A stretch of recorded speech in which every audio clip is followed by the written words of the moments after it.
everybody. Thank you for joining us for Authors on the Air. I'm your guest host, Deborah J. Ledford, and I'm honored and thrilled beyond measure to feature best-selling, award-winning, absolutely brilliant Tracy Clark to the program. Say hello to the folks, Tracy. Hello. Hello. First off, let me say that your covers for this series are eye-catching and memorable. And interestingly, you and I have the same editor at our publisher, Thomas and Mercer. Hiya, Liz.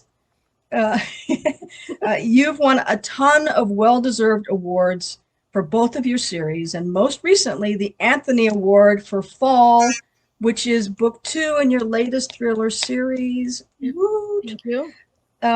Hyde is book 1, right? Yep. And then we've got Fall. Yep. Woo, beautiful. Uh-huh. And now, most recently, Echo, book 3. Could you tell us a little bit about Detective Harriet Foster and her crew's latest crime-fighting endeavors in Echo? Well, in Echo, our homicide team is back. We've got Harriet and her partner Vera Lee and all of her homicide cops all together. And they're investigating what looks like a hazing death outside of a fraternity house in Chicago.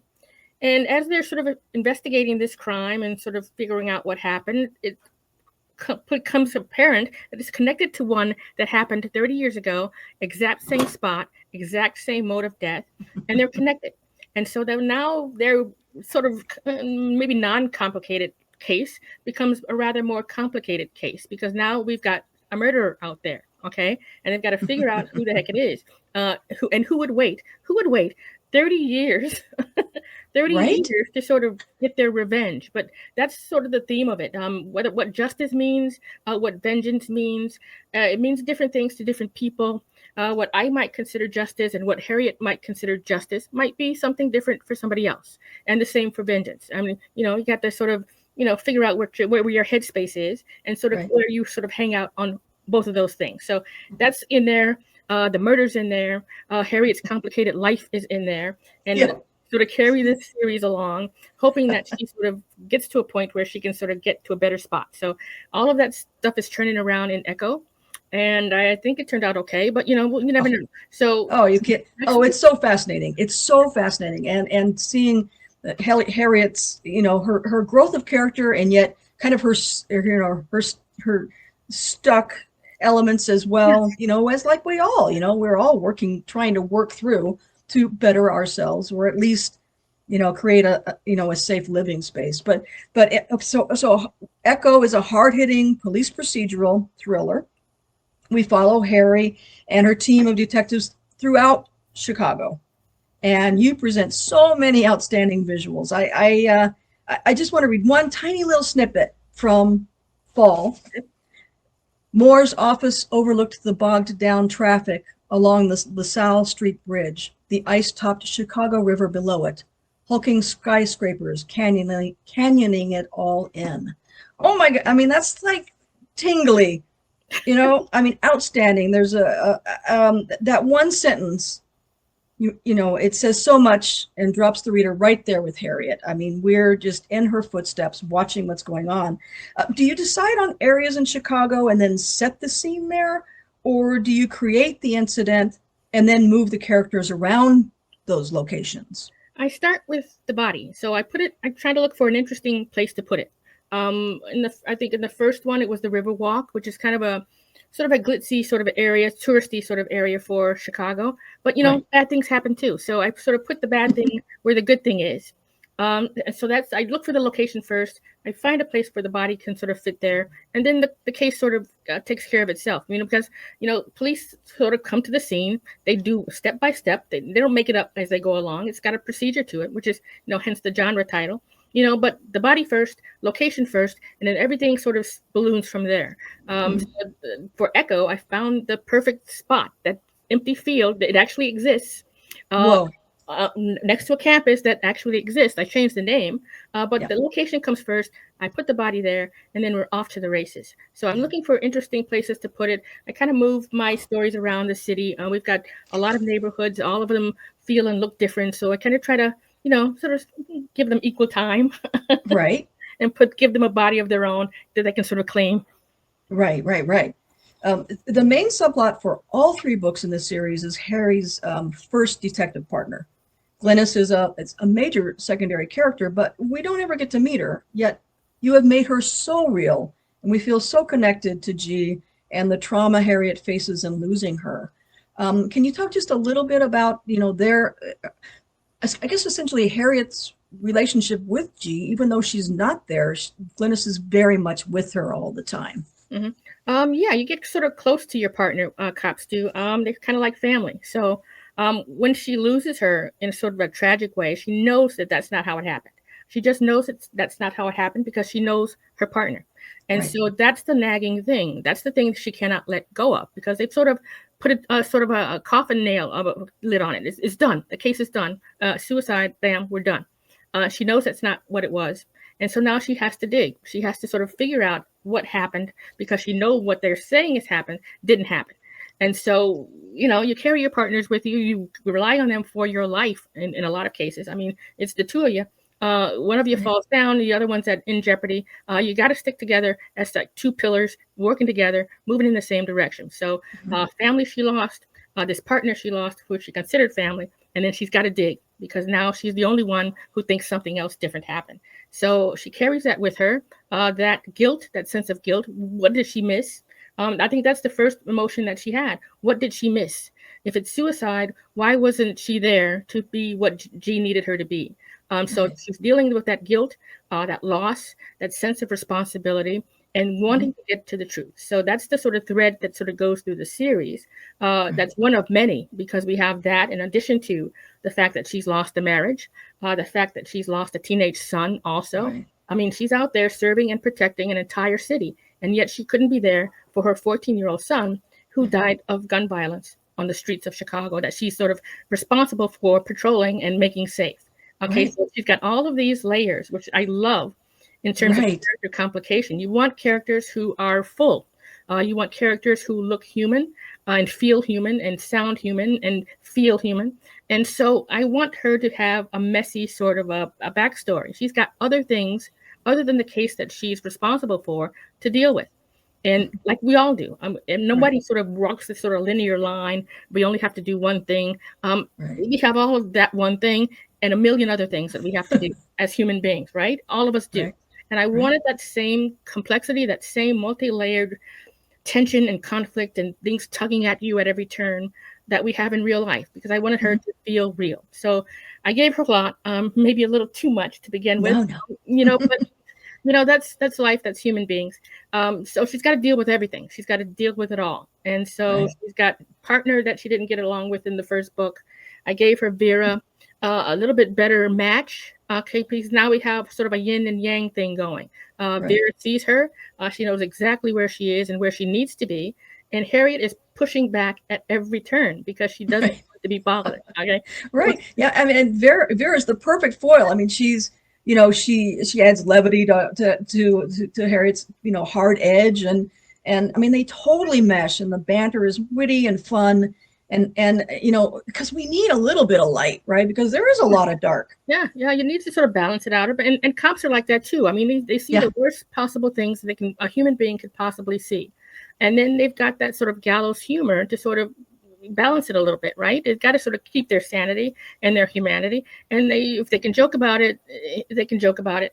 If they can't, they can't. But they've got to have that outlet. They've got to have that sort of a steam release. And so I wanted to sort of incorporate some of that in it to it too. It is dark, mhm, but it's also a bit of light too. So it yeah, sort of balances it out. right, right, yeah. Especially their banter back and forth. You go there, girl.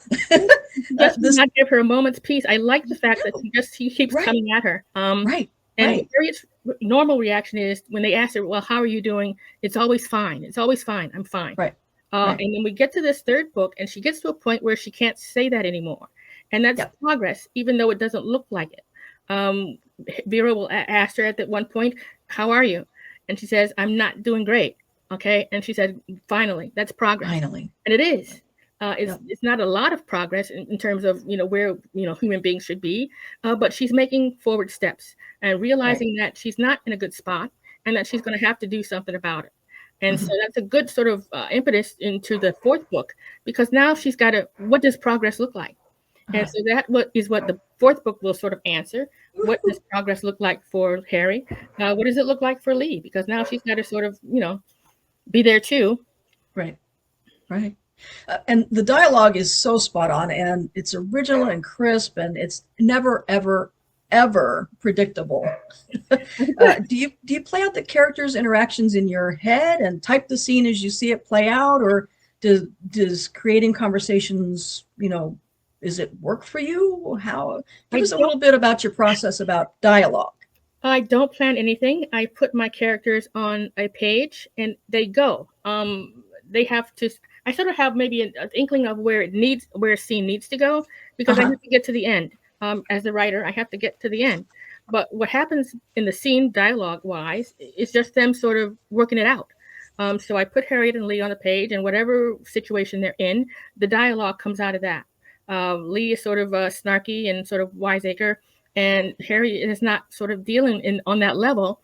And the two of them together, and I just sort of, somebody says something, somebody reacts as they normally would to something that that person said, and that's how I do it. I don't plan it. I have to go over it a lot of times. I won't say that.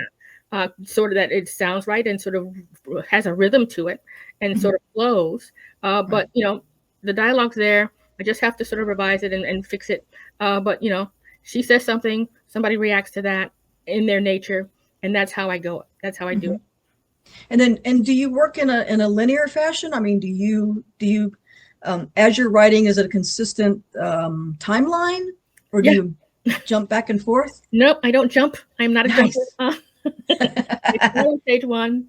I go through step by step by step, scene by Wow. scene by scene, building block upon building block, and that works. I do that all the way to the end. I Uh-huh. write very slowly, which is not a really good thing. I mean, I write sort of methodically, slowly, take it scene by scene, stack it up, Uh-huh. raise the stakes, put more complication in there if there isn't enough. But I do it page by page, scene by scene, chapter by chapter, one after the other. Hmm. And your hooks are great. I mean, and many of them, I won't say most, but many of them end with a bit of their dialogue, Mm. which is just like, oh, to me, it's a perfect way to end a chapter, because it's okay. Now I got to see what they're going to do next. Right. Well, that's what we like to do. I mean, keep you reading. Right. So whatever we have to do, whatever trick we have to pull out of our Yep. bag to sort of get you to turn the page to the next chapter, Yep. we're going to do it. I mean, we're Keep you up till 3 a.m. Right. One of my favorite things personally is creating villains readers love to hate. You've got some ultimate antiheroes in all of your books. I mhm. mean, I mean, even book, series one. Do you love yours as much as readers love reading about them? Absolutely. I love the bad guys. I mean, I think like actors sort of like playing bad characters because it sort of Hmm. gives them sort of space to sort of be anything. It's the same for writers. I mean, bad Hmm. guys are sort of out off the chain. I mean, really, most of us are pretty well, well adjusted, and we Hmm. sort of go through life like we're supposed to go through life, obeying laws and everything. Bad guys are, they got their own rules. They can do whatever they want to, okay, because they're operating on their own impulses and their own needs, and you can just go anywhere with them. There's so much freedom to it. Hmm. And I sort of try to get them as complicated as Harriet too. I don't want them Sure. to just be bad because they don't think they're bad. They're just doing what they do. Right. But I want there to be a reason for it, something in their backstory that explains the fact that they are now going out into the world, killing human beings and finding that perfectly fine in their world. So there's got to be something not to justify it, but to explain how that happens, how that kind of person is out on our streets doing Lord knows what. You know, there's got to be a reason for it. I mean, and I think most writers are trying to answer the question in most cases of why something happens. Why are people like this as Right. opposed to that? Why did this heinous thing occur when there was something else that could have been? So the why is always there. It's Yep. why there for the bad guy and for the good guy and for all the characters in there. There's got to be a why that we want to answer, and I think readers want to answer too. So I'm always Right. looking for the why. Good. And then, and I mean, look at all my tabs. I mean, I love this book so much. So in Echo, near the end of Echo, just kind of staying, within that the villain's point of view, Uh-huh. we see Harriet's nemesis start to unravel, down to the lint on his perfectly tailored suit jacket that would usually throw him over the edge. So you're doing a complete character arc with this guy Mm-hmm. that is so fascinating. How closely do you consider the psychological aspects of your characters? Like, do you do research or consult with professionals, or do you let the characters come to you naturally and, let them play havoc on us readers? The characters come to me naturally. I meet them when I put them on the page. So this character walked into this frat house, cool as a cucumber. All right, dressed to the nines, suit, matching raincoat, looking, like somebody. Okay, so now my question is, now I'm thinking, what made him? How did he get to this point? Why is Mm-hmm. he here? Okay, and then all of these characteristics sort of fall off of that. I mean, I gave him a sort of really kind of a tragic backstory, really. Right. Right. And that's something that he's been fighting against his entire life. That's why he was in this situation in the first place. Right. Trying to get out of the mess he was in and put himself in a higher status. And so now there he is, fully formed years later. And this is the person that he's created for himself. And it was fun to sort of make him kind of sort of an ambiguous character. Was he Mm-hmm. bad? Maybe. Maybe he was not so bad. Depends on how you look at it. Right. In terms of his mind, he's doing okay. He's Right. doing okay. He's in a better Right. spot today than he was when he sort of was coming out of college or doing whatever. Okay, Right. but it's a matter of opinion. It's up to the reader to figure out where they fall on that line, good or bad, little gray. I kind of like that. Yeah, me too. This I found it fascinating. Coins are significant in fall, Mm-hmm. right? Even on the cover, Yep. the dimes for 30 pieces of silver. And then in Echo, you bring it again in for different denominations left on grave markers. Mm-hmm. How did you come up with these elements? I mean, that's like really cool. How did you come up with that? How did it come to you? I just sort of stumbled upon it. I mean, I was looking at pictures of gravestones. I don't know if any other writer. I know, right? I love graveyards. I know. So I'm looking at it, just sort of wasting time, really, when you really put your mind to it. And I saw a gravestone with a penny on it. I said, "Oh, that's interesting. I wonder what that means." And so now I'm looking on Google. What is a penny on a grave? So then, like 4 hours later, as Right. as I'm looking into this, and I see, different ones, different coins, quarters, dimes, whatever, mean different things for like the military and people in service and stuff like that. So, that's an interesting thing. What happens if? And so there I'm off to the races. I mean, it doesn't take much. It doesn't. It's so cool. It doesn't take much to sideline us and sort of get us going down a rabbit hole. We have interesting, creative minds. We get busy and we find something interesting. We want to find out what it is. And then if we can sort of use it in whatever story we're writing, we're good. So that's how that came about. I was just sort of, wasting That's so brilliant. Gravestone. So brilliant.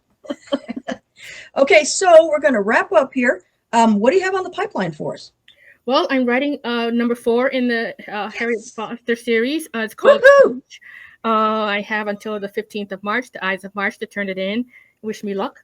And then after that, I'll pivot to something else. Maybe a standalone and figure out, what other stories I can tell. But there's at least one more Harriet until I take my break. And we'll see what happens. I'll see how well she does. Where she is. I can't wait. I'm so excited. We've got Tracy Clark with us with Echo, her latest. Thank you so much, so much, Tracy. I'm a humongous fan, and this has been a true honor. Oh, you're so sweet. All right, thank you. Thanks, everybody. Bye-bye. See you next time.